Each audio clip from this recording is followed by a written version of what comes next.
Yun, and start recording mga kalapida. Welcome sa isa na namang reaction video. So, naipakita ko agad yung re-reaction na natin no? Medyo sensitive at medyo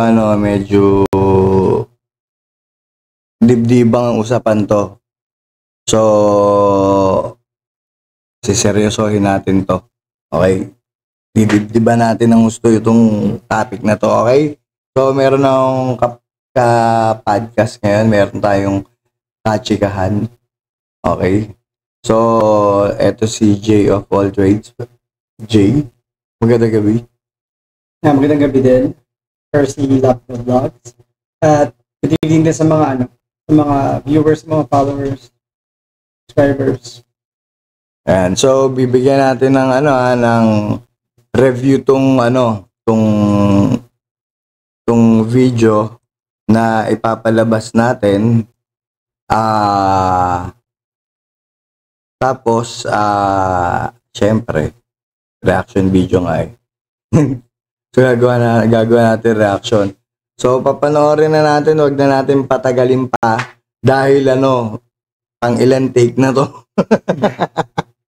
Okay, so start tayo bibigyan lang natin ng konteksto.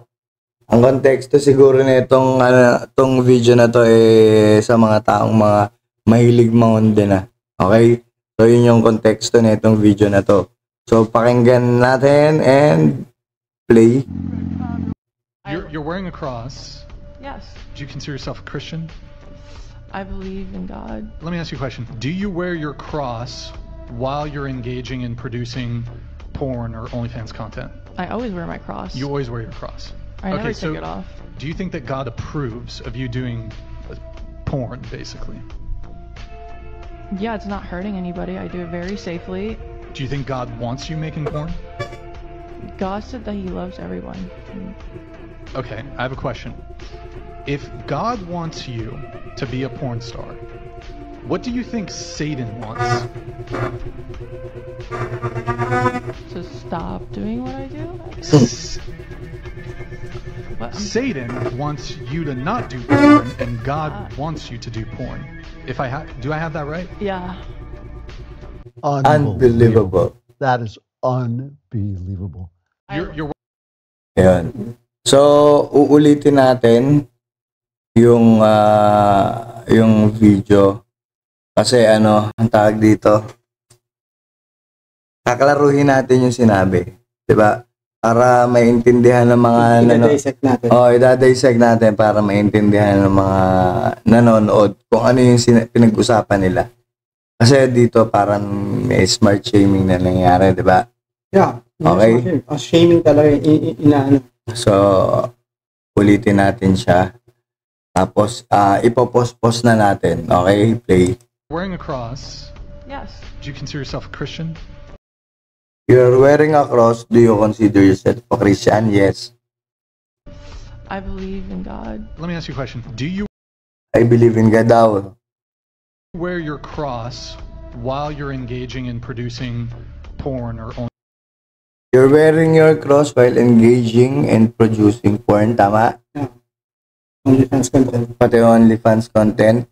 OnlyFans content? I always wear my cross. You always I always wear my cross. Ma-confirm. Okay, so yung babae direkta sumagot.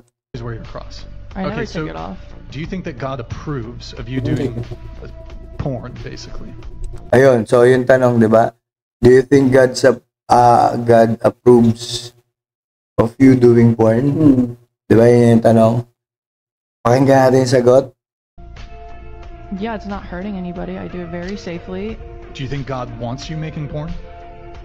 God said that He loves everyone. Yeah. That's it. Drop yung sinabi niya, parang drop. Ayun ba sabi? Kasi I'm not sure kung anong gustong palabasin ng mga nag-interview sa video na to. But I think kasi nakapanood na ako ng mga videos niyan ng mga lalaking yan. Usually nga yung mga guests nila is about magagandang babae, and they're exhibiting no brains. Kadalasan ganun yung gusto nilang palabasin, which is already a shaming na. they're guesting those girls. Tapos ipapahayain nila, papakita nila how quote-unquote stupid yung mga sagot nila. So, sa nakita ko rito, I think hindi stupid yung babae. I mean, wala yung sagot niya. At isang sagot niya na you think God wants you to do porn? Ang sinabi niya is what she thinks, or she says that God says that He loves everyone. Which is, doon pa lang, drop mic na. Tapos na, ang usapan. Kaso ito yung kadugtong. Of Okay, course, hindi I have a pwede question. matapos. If God wants you to be a porn star, No. what do you think Satan wants? Alright. Bro, dyan na lang I mean, as you can see naman, walang cut. Tricky yun. It's a trap. Yung question is trap na kagad. Wala naman sinabi yung babae na God wants him to do porn. Diba? Kaya sabi pang, if God wants you to do porn, then what does Satan wants? Ako, kung ako sasagot na, sabihin ko na una-una, I don't know what Satan wants. Ba't ko kailangan malaman yung gusto ni Satan? Hindi naman si Satan yung mino-worship ko. Or hindi naman si Satan yung sinusunod ko. What do I even care kung anong gusto ni Satan? In the first place, di ba? Parang, bakit importante yung gusto ni Satan? Bakit? Parang, alin? Of course, another scare tactics. Kailangan binibida nila yung kalaban, which is dapat hindi naman. Di ba? Dapat nag-focus na sila doon. Ba't kaya nga ganun? Lagi nilang inaano si Satan. Yep. Ang nakakatawa bro, maraming religious sect or mga religious groups na ginagamit lagi Satan. Yung scare tactic nila, maraming gano'n, yung mga sinasaniba pa nga, pinapakita pa sa ibang bansa. Mga gano'n. Nagmukha silang katawa-tawa. Pupunta sa impyerno. Yes. I mean, mag-religion ka ba? Or gagamitin mo ba yung faith mo sa kay Christ? Because of, I mean, ginagamit ng Bible para ipanakot. Or ginagamit pa yung kalaban, si Satan, para lang panakot.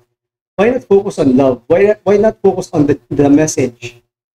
Na you're saved, mahal ka. Mas maganda, mas masarap yung ganung feeling eh. Diba? Maraming ganung religious groups sa tama. Ultimo mga pastor, sabi nga ng friend ko, na nakakainis daw every Sunday, pupunta sila mag-prepare sila ng family nila, they have to wake up early, and then pupunta sila sa church. Just to what? Minsan, sadly, para bembangin, para i-guilt trip. Ng pastor, yes. Pastor mismo parang, o kaya, pare, or yeah, o sino mang leader. Kung hindi ka nila bebembangin, takutin ka nila, parang, are we doing this out of fear? Kasi ayaw natin mapunta sa impyerno? Or are we doing this? I mean, are we having a relationship with God or Christ because we should have a relationship with Him? Kasi He's our creator, di ba? Dapat ganun lang. Ganun kasimple lang. Hindi na pinapakomplika. So, pakinggan natin yung sagot nito. To stop doing what I do, I guess. Kita mo ka siya nag-stop. Stop doing what I do. Kasi na siya eh. Nalito siya.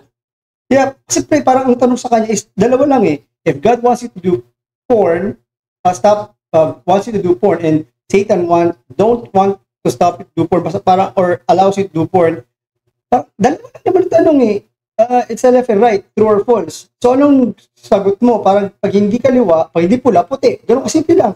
So tinatrap siya eh. Kasi sinabi mo na my God. Okay lang kay God kasi mahal naman tayo. Ngayon si Satanas, ano bang gustong gawin sa'yo ni Satanas?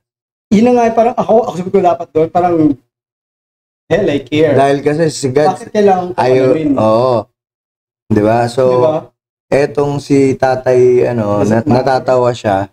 Oo nga. Kasi parang,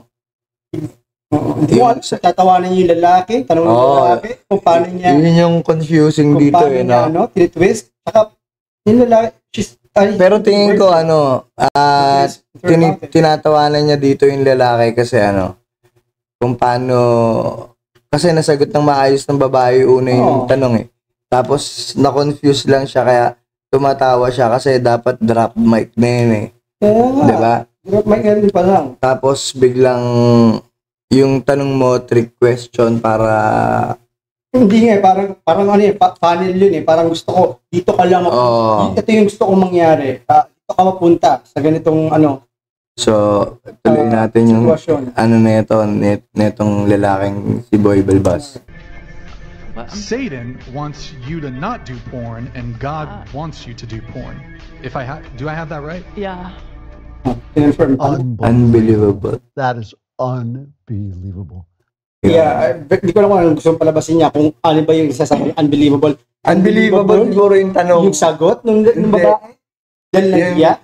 Yung ginawang tanong, unbelievable. Ba't kailangan mong tanong ng ganun? Exactly. I mean, ako din. Siguro, yun yung feeling dalawa ko. sabihin ko, unbelievable. Yung lalaki yung tinatawanan niya na, that's unbelievable. Kasi, okay na yung tanong, tapos, ihuhulog mo yung babae sa isang pumunoy.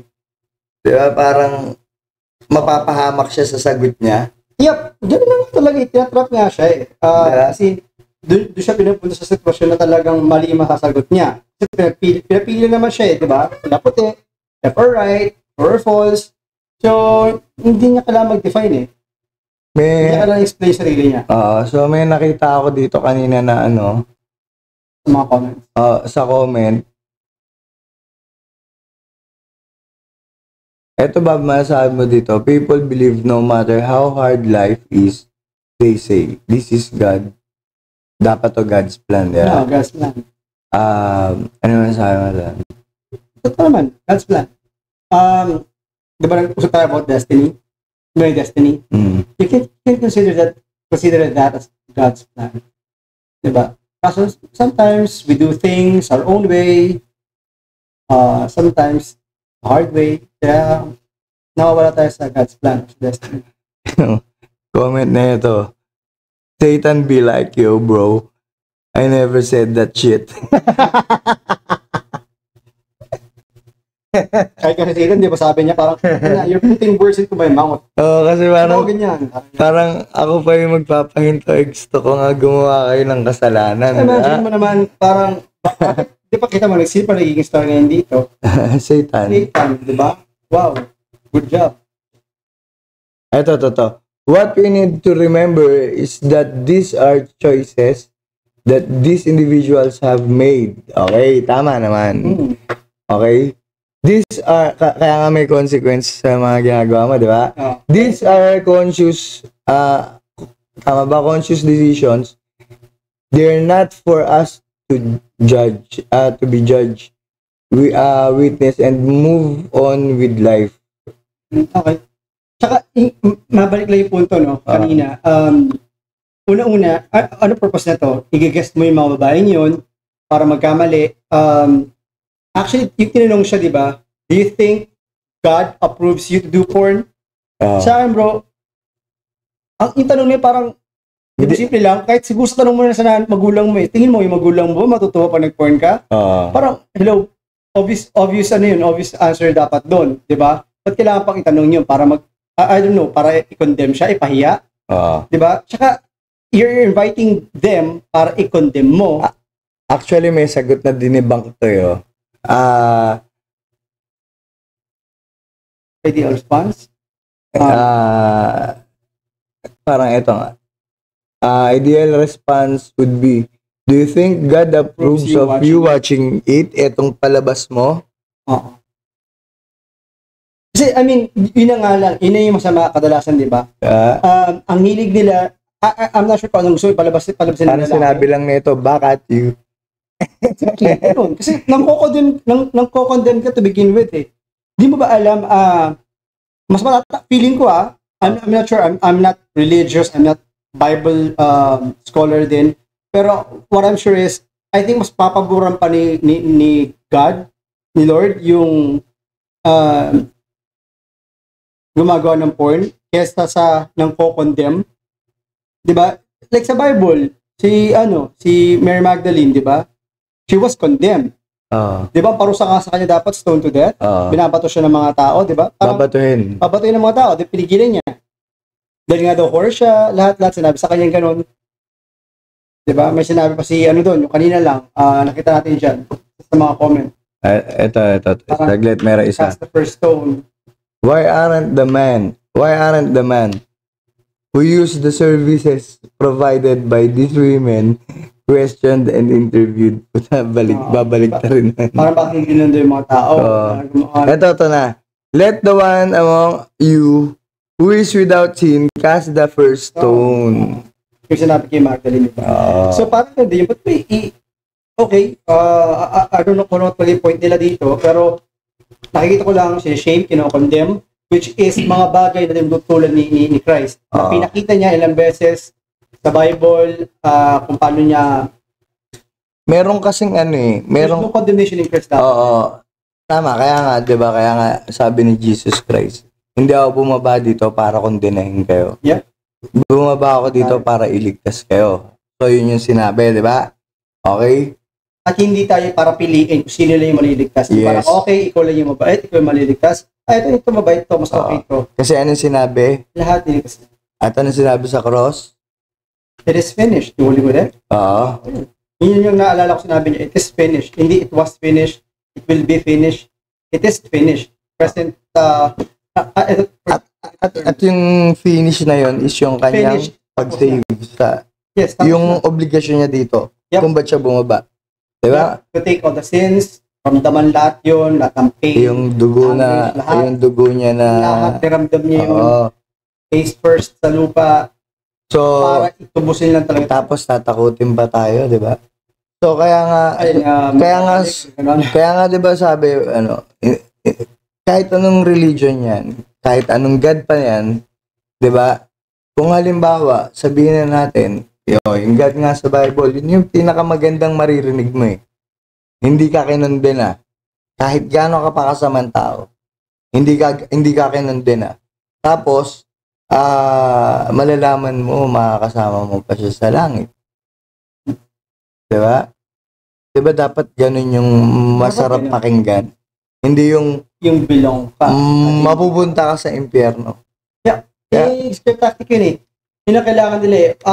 Nakakalungkot man isipin, pero maraming religious group na real talk. Using scare tactic. Kumbaga may hell, kung di ka magiging obedient, mapunta sa impyerno, ganyan, and all those shit. So, real talk, kasi yung ibang religion, hindi ko naman nilalahat for money. Kaya nga may ibang pastoran, kaya nga may mga mega churches. Yeah, syempre, imagine mo kung hindi ka obedient, kasi yung gusto nila mong gawin eh, maging obedient ka. Pag obedient ka, lagi ka mag-church. Pero lagi mag-church, of course, you'll be obedient din sa pagbigay ng tithes and offering. Diba? It goes hand in hand. Ito ang last mong basyo.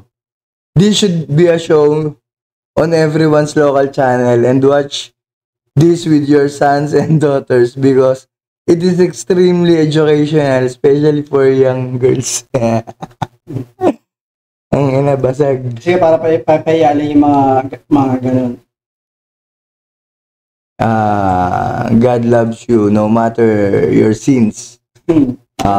But that doesn't mean He loves your sin. Exactly. Yeah. Diba, parang lang yun eh. Parang kung may objective versus subjective, doon naman si God, parang siyang objective. Yung tao yung mahal niya, hindi yung ginagawa mo. So kung nagpo-porn mo yung babae, hindi yung mahal yung pag-porn mo. Mahal ka niya eh. Diba? Pero ina-approve niya yun? Maybe hindi. Pero dahil ginagawa mo yun, hindi na kita mahal. Parang, bilang ama na lang. Diba? Parang, pag ang anak mo gumawa ng masama, hindi mo na siya mahal dahil gumawa siya ng masama o naiinis ka sa kanya dahil gumawa siya ng masama. Yung masama yung kiniinisan mo, yung ginagawa niya masama. Exactly. Yun ang itatanggalin mo. Hindi mo tatanggalin yung mismo anak mo. Yes! Ganda ng point nun Diba? Ewan ko, parang mga tao. Tama yun. Hindi mag-condemn sa kanila. Tama yan. Ano sabi? She wrong, but I'm kind of proud of her for her remembering God. Diba? Imagine mo, kahit siya ganun ginagawa niya. Sabihin mo na, kahit, although, kahit nag-porn siya dahil sa cross lang, hindi niya naalala. Sabi niya, may naniniwala siya. Doon pa lang, in-accept niya na naniniwala siya eh. Na may God siya. Diba? Hindi naman siya nagpaksakani or what. Hindi ba nila naiintindihan na Kaya, that's a step na talagang okay na to, naniniwala na. So, condemn mo pa, baka lumayo pa yan. Hindi ba nila naiintindihan to? Na halimbawa, di ba, yung babae, nagpo-porn, suot yung cross. So, pagka yung position nila is tama, yung cross, nasa tamang position, di ba? Pag nag-69 sila, sa tingin mo, satanic na yun. Grabe naman. Make sense? Pero pag gravity, kahit bumaliktad sila, pag gravity, babaliktad din yung cross eh. Hindi. Oo.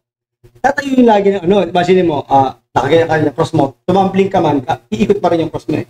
Depende. Depende nga sa posisyon. Hindi, depende siguro sa posisyon. Kasi minsan babaligtad at babaligtad yung cross. Pwede. Yeah, depende siguro. Ano mas mga posisyon ginagawa mo?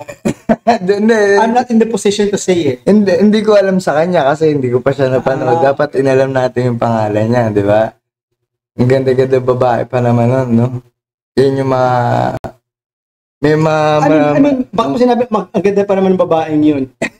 Are you condemning her? Na, dahil ba sa ginawa siya? Parang, sayang. Ang ganda-ganda niya, tapos kinokondena siya sa, sa public. Exactly, di ba?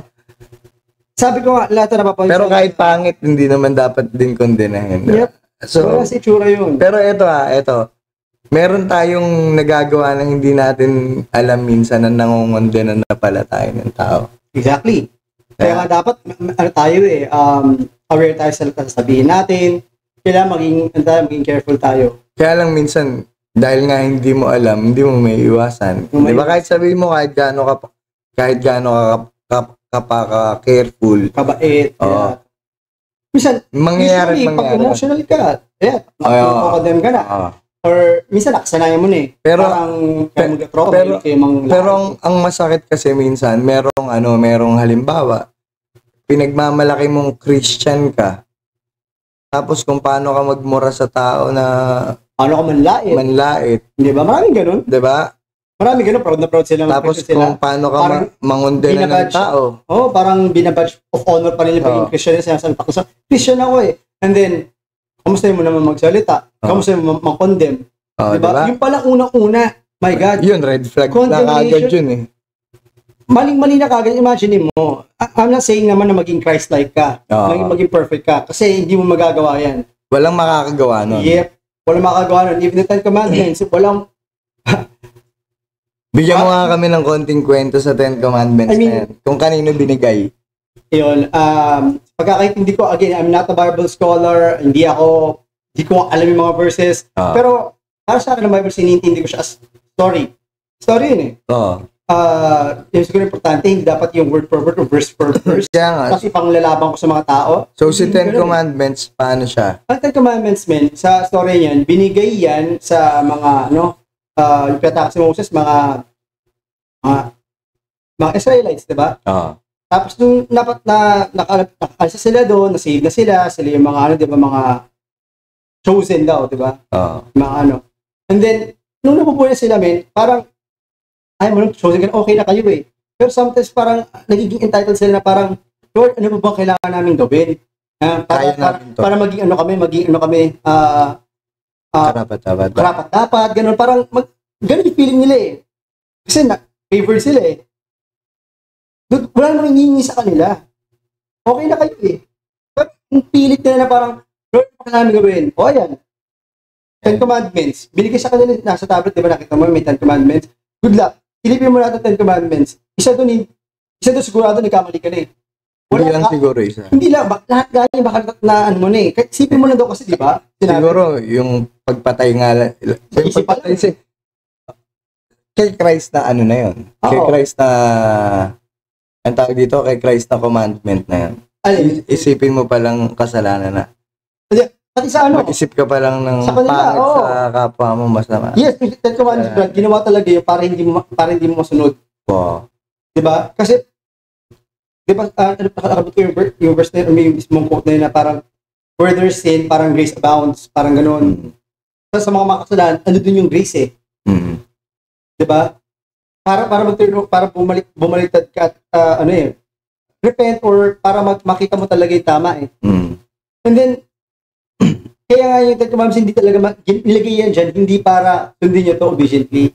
alam ni God, hindi mo susunod yan eh. Yes.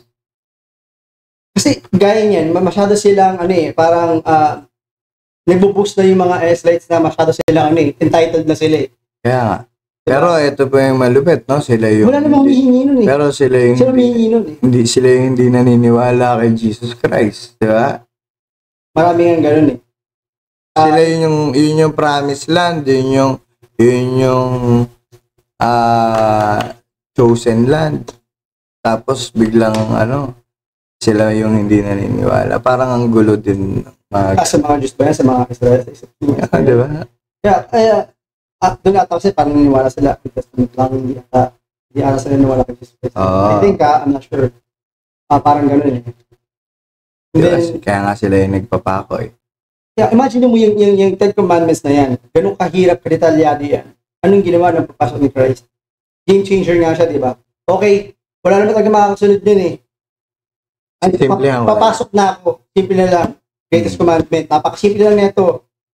Simple lang. Mahalin mo ang kapwa mo, kaya ng pagmamahal mo sa sarili mo at kaya pagmamahal mo sa akin. Pero simple lang. Love lang naman eh. Ang essence na naman talaga ng Bible, tatlong word lang yan na tinatuko pa sa akin. Love, faith, and hope. Yun lang yun. Yun lang ang buod nun. Yun lang ang... Pero kahit sabihin mo pinasimple, mahirap pa rin yan. Oo. Love your enemy. Minsan kasi parang simple. Ito yung mahirap gawin. Komplikado. Yep. Komplikado. Yeah. Minsan masyado tayo nag-analyze. Nakakalimutan natin yung mag-back to basic. Na yun pala kailangan. You know. So, ano masasabi mo dito sa... Yun nga. Ewan ko ng purpose nung nag-interview. Pero sa pagkakakilala ko sa kanila, may nga sila mag-shaming ng mga babae na papakita na maganda lang pero wala namang brains. Kinundam niya. Doon pa lang yung point na parang God loves everyone, GG na, dapat tapos na yun. Pero pinipita, hindi pwedeng yun lang. Kailangan mapakita ko sa tao na may mali. May makontent, may maging may mali sa'yo. May mali sa'yo. Sinira na pagka-inosente nung sagot ng babae. Kailangan na dugtungan. Yung sagot ng babae, mukhang puro no? Pure. Galing sa puso. Kaya para siyang nataranta dun sa biglang on the spot na tanong na pangalo. Kasi wala naman choice eh. Oo. Yung nga, left or right lang, yes or no lang sabi. Choose your poison. Pili ka lang, choose your poison, exactly. Parang, wala kang choose eh, parang dito ka na. Sige, kung sinasabi mo si God, gusto ko mag-porn, si Satan, ano naman ang gusto? Siyempre, opposite nun. Double porn. Parang, hardcore porn. I don't know. I haven't met him yet. Hindi, sasabihin yung pagkasi parang hindi ko alam at wala akong pakialam kung ano man yung gusto niya. Si Satanas ang gusto sa'yo. Siyempre, hardcore. It doesn't matter kung anong gusto niya dahil ang importante is yung gusto ng Diyos ko.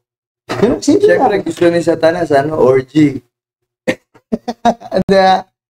Siguro, kasi namin niya si Satan, alam niya yung mga baka ako na-meet yun. Baka ako na-meet ko, kaya nasasagot ko. Wala kang katakot yun, Brad, pag nasasagot mo na, agad sa Satan eh. Wawa, buti ka pa, alam mo. Kami hindi.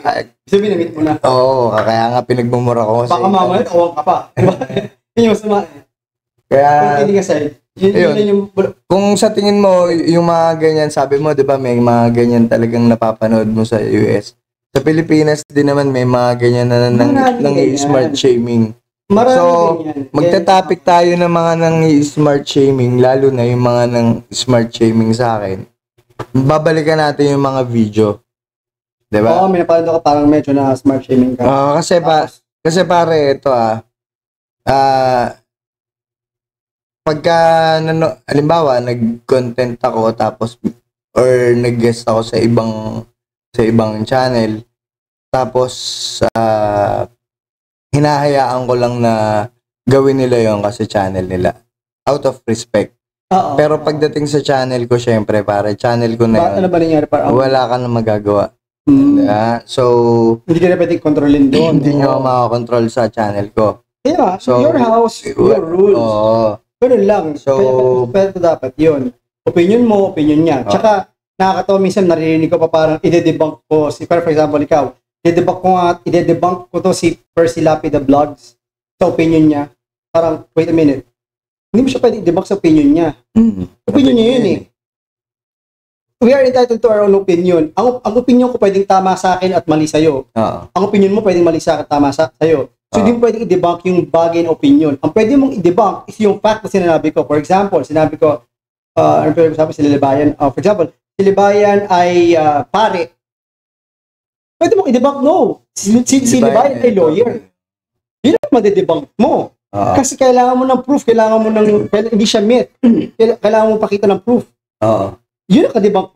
Pero ang opinion ko, pag sinabi ko na may langit, pag namatay ka, wala kang magagawa doon, opinion ko yun eh. Pag sinabi ko ma-reincarnate ako, wala kang pakialam doon.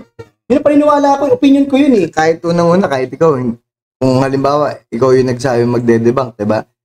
Hindi mo pwedeng i-debunk yun. Oo. Ikaw, paano mo i-debunk yung bakit? Alam mo rin ba? Yes. Yeah. Yes. So, kaya nga, sa akin, mas okay na yung, kung halimbawa, yung, kung totoo man yung Bible, at kung may nasusulat na maganda sa Bible, ako kunin ko na lang yung pinakamasarap, yung sinave na tayo ni Jesus. Yes, exactly. Diba? Yun naman na yun eh. At saka, hindi ako kinundi na kahit gaano ako kasama. Of course. So, gaya, ganito na isipin nila. Para sa akin, napakasimple lang. Isipin nyo na lang parang si Jesus at si God. Ito toong magulang nyo. Bilang sa mga viewers mo naman na magulang na parents, kahit gano'n sa mga anak mo, mainis ka, akwil mo, pero hindi mo kaya ilayo yung puso mo dyan. At the end of the day, anak mo pa rin yan. Hindi mo gusto pasama yan. Diba?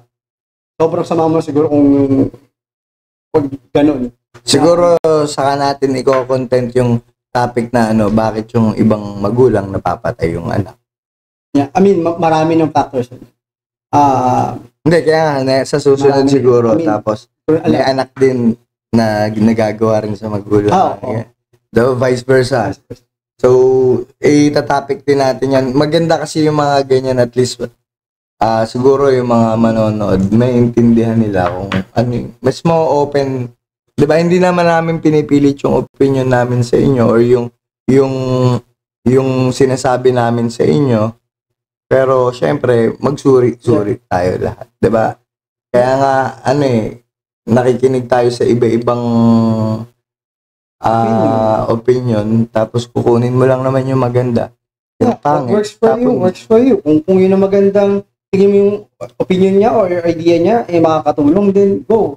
Kung hindi naman, hindi, makinig. Yan ako simple lang. So, yun lang mga kalapida. Maraming salamat po. Sana may natutunan kayo. Diba? Yeah. Comment down below kung anong gusto nyong... comment nyo kung ano yung... Kung may mali kami nasabi, tignan natin sa comment section. Mag-comment kayo. Diba? Lalo na yung mga lalo na yung mga Kristiyano dyan na mahilig mangonde na. Diba? Kung gusto nyo i-debunk nyo, try nyo lang. Diba? Wala namang masama. Kasi kung i-debunk nyo naman, sa channel nyo naman kayo magde-debunk, karapatan nyo yun, diba? Pero pag napanood ko, syempre, karapatan ko din naman ako sasagot dun sa gagawin yung video. So, GG. Diba? So, yun lang po. Maraming salamat. Magandang madaling araw na pala. Kasi nakailan take po kami dito dahil sa settings. Yung pala, ito lang kailangan. So, maraming salamat po. At magandang umaga. Diba? And stop recording.